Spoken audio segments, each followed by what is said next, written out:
Hidden deep in the Himalayas of Nepal lies a place where nature speaks louder than words, Langtang Valley. Just a day's drive from Kathmandu, the journey begins.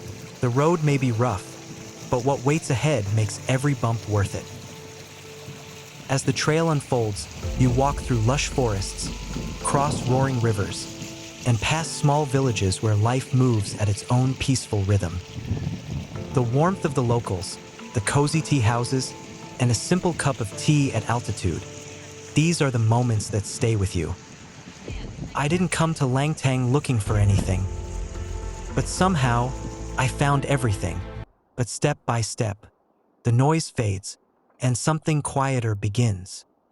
And then the mountains reveal themselves, towering peaks, untouched beauty.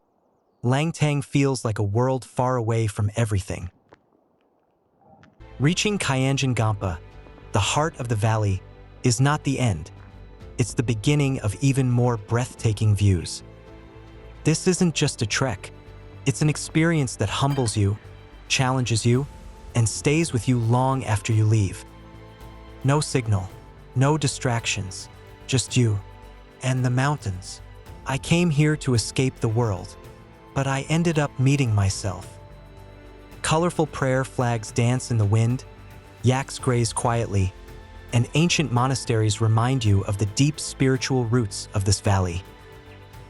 Every corner carries a story of resilience, faith, and time. And somewhere along the way, you stop chasing the destination because this is enough.